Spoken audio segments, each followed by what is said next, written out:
Things you need to know before visit Potala Palace. If you see something interesting, keep your fingers to yourself. Otherwise, after into the Potala Palace later, if your fingers slip up when you visit, I won't take responsibility. If any Tibetan staff remembers catch you point at the things with your fingers, he will give you solid slap on it. Later, when we enter the Potala Palace, I can tell you this.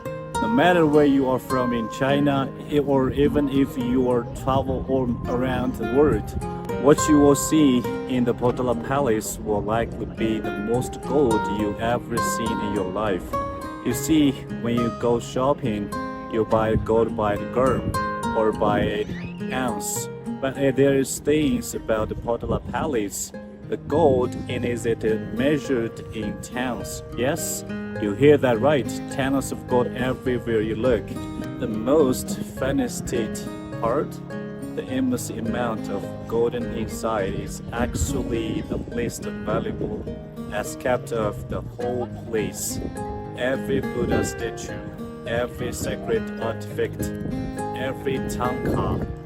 How priceless. Visitors often ask me, guide, where does all this gold and treasures come from? Well, let me tell you, the majority of it comes from the selfless donation of Tibetan people. Friends, the land you are standing on right now is it place where Buddha's flourishes among the people. Every individual here follows Tibetan Buddhism. You mayn't come across them on the road, and at the first galaxy, they may have seemed northwards, dries and worn out clothes and weathered by the sun. But don't underestimate them.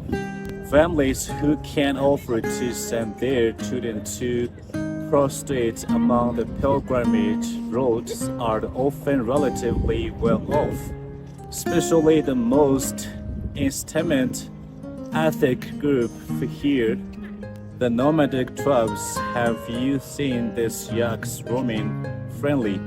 Notice the average price of a yak is around 25,000 to 30,000 RMB. Wondering why they're so expensive? It's because they have a slow growth cycle. It takes 5 years for yaks to mature and 8 years to reach its full size. Yaks can consider a treasure of the plant too. Their mate is directions, their heads can be traded for tankas, and their bands are used for writing. Nothing goes to be west. If a family owns a couple of 100 yaks, the revenue from selling them could amount to millions. Now, many tourists have come into such as wealth. They may travel the world like many of you do.